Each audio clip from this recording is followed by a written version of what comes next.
Bismillahirrahmanirrahim. Assalamualaikum warahmatullahi wabarakatuh. Oke, pada kesempatan kali ini saya akan menjelaskan bagaimana cara membaca multimeter analog. Nah, jadi di dalam multimeter ini secara umum itu ada beberapa pengukuran ya.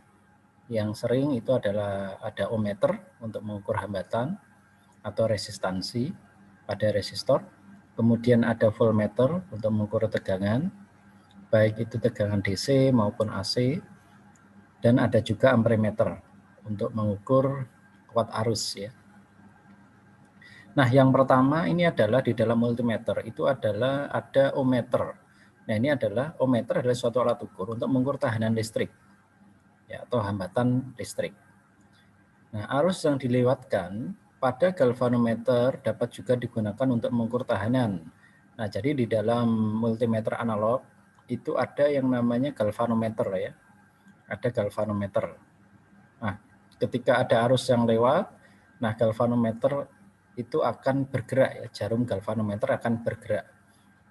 Nah, kemudian berdasarkan hukum Ohm, besarnya resistansi atau hambatan itu sama dengan tegangan dibagi dengan kuat arus. Nah, saya kira teman-teman di sini sudah pada mengenal ya. Jadi ini hukum Ohm ya, bunyi hukum. Jadi hukum Ohm itu adalah hambatan sama dengan tegangan atau voltase dibagi dengan kuat arus. Nah, satuan hambatan sendiri adalah Ohm ya. Nah, oleh karena itu ohmmeter membutuhkan sebuah sumber listrik DC. Jadi di dalam multimeter atau ohmmeter biasanya ada baterai ya, sebagai sumber listriknya. Nah, ini contoh, ini adalah display atau tampilan dari multimeter analog. Nah, di sini yang sering kita pakai di lab itu yang mereknya Sanwa ya. Nah, tapi ada beberapa merek lain yang sering digunakan. Nah, cuma ini saya mencontohkan, ini adalah multimeter Sanwa ya, multimeter analog dengan merek Sanwa. Nah, kita lihat di sini. Nah, ketika kita menggunakan multimeter ini sebagai ohmmeter untuk mengukur resistansi, tahanan atau hambatan, yang digunakan adalah skala yang paling atas. Coba tengok di sini. 0 itu ada di bagian sebelah kanan. Sedangkan nilai tertinggi itu ada di bagian sebelah kiri. Kemudian yang kita lihat di sini, coba kita tengok di sini. Jarum ini, jarum penunjuk, ini ketika posisinya tidak dilakukan pengukuran, dia ada di sebelah kiri. Jadi tidak di 0 untuk hambatan ya. Jadi untuk hambatan, dia posisinya di sebelah kiri. Nah, ini jadi yang jangan lihat ke skala yang lain ini. Kalau kita mengukur hambatan, kalau untuk mengukur hambatan, maka yang perlu kita tengok adalah skala yang paling atas. Nah, ini kelihatan sekali. Ini dimulai dari 0, 1, 2, kemudian 2 ke 5 ini kan jaraknya terlalu jauh ya. Jauh. Kemudian 5 ke 10 ini juga jauh. 10 ke 20 ini tambah jauh lagi. Nah, ini jauh. Tapi di sini kita lihat skalanya. Kalau di sini 100 ke 200 itu hanya kecil ya jaraknya. Sedangkan di sini 2 ke 5 ini kan juga hampir sama ya. Tapi di sini nilainya beda banget. Nah, jadi untuk itu cek di sini. Nah, ini misalnya jarum itu berada di sini berarti 10 ohm. Nah, tapi belum tentu. Nanti kita lihat ke selektornya. Jadi, tapi yang jelas di sini menunjukkan angka. Tapi berapa besarnya hambatan nanti kita tengok di selektor. Kita milih pengalinya berapa. Nah, seperti itu ya. Jadi belum tentu yang ditunjuk misalnya di sini 10, di sini 20, penunjuk jarum penunjuknya ini di sini 20, belum tentu dia 2 ohm. Kita lihat pengalinya berapa. Kalau pengalinya itu 1 kali 1 ohm, ya berarti benar 20 ohm. Tapi kalau pengalinya 1K, berarti 20K. Nah, seperti itu ya. Oke, ini adalah tampilan kalau kita menggunakan ohmmeter. Yang kita lihat adalah bagian yang atas yang saya beri tanda warna merah. Oke, next. Nah, pengukuran tahanan ini menggunakan metode series ohmmeter. Nah, jadi ini adalah selektor yang ada di ohmmeter. Nah, kita lihat di sini. Kalau tadi adalah displaynya, nah sekarang selektornya. Kita harus cek. Selektor yang kita pilih berapa? Ini ada kali 10K, berarti 10 kilo ohm. Ini 1K, 1 kilo ohm. Ini ada 100, 100 ohm. Ini ada 1 ohm. Nah, kita pilih pengalinya yang mana? Nah, pengali ini nanti fungsinya ketika tadi di display di atas tadi menunjukkan angka 10, maka 10 dikali pengali ini. Ini misalnya selektornya memilih angka 10K.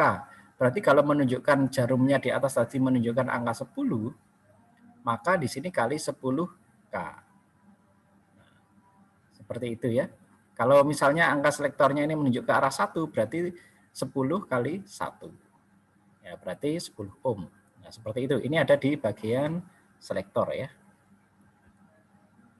Nah, untuk ohmmeter sebelum digunakan harus dikalibrasi dulu. Cara mengkalibrasinya bagaimana? Nah, sebelum digunakan, jadi kita punya multimeter analog nih. Nah, kemudian probe merah dan probe hitam silahkan di-short, disambungkan, dihubung singkatkan seperti ini. Kemudian kita cek jarum petunjuk yang ada di display, multimeter itu sudah di 0 atau belum.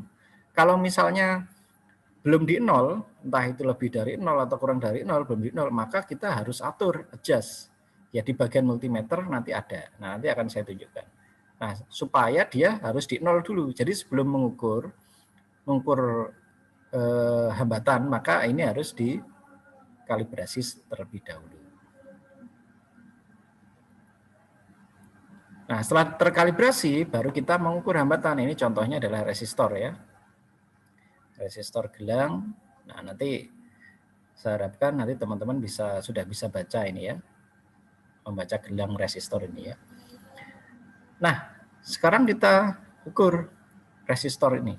Nah, untuk pengukuran hambatan tidak boleh ada arus yang lewat di hambatan tersebut. Jadi di sini tidak ada terhubung ke rangkaian ya hambatan. Jadi harus dilepas dulu, kemudian diukur. Nah, ketika diukur, nah baru kita cek. Nah, ternyata angka di jarum penunjuk menunjukkan angka 100. Kemudian kita tengok di selektor. Faktor pengalinya berapa? Oh, ternyata faktor pengalinya adalah 10K. Maka 100 kali 10K. Maka didapatkan 1000K. 1000 kilo ohm. Nah, 1000 kali 1000 itu sama dengan 1 juta atau 1 mega ohm. M ini mega ya. Ya, ini 1 mega ohm atau 1 juta ohm. Nah, ini adalah hasil dari pengukuran resistansi atau hambatan menggunakan ohmmeter. Nah, itu tadi ohmmeter. Nah, tadi untuk selektornya itu ada di ini ya, ini adalah selektor ya. Nah, untuk adjust biasanya di sini. Nah, itu tadi adjust kalau kita untuk kalibrasi ohmmeter.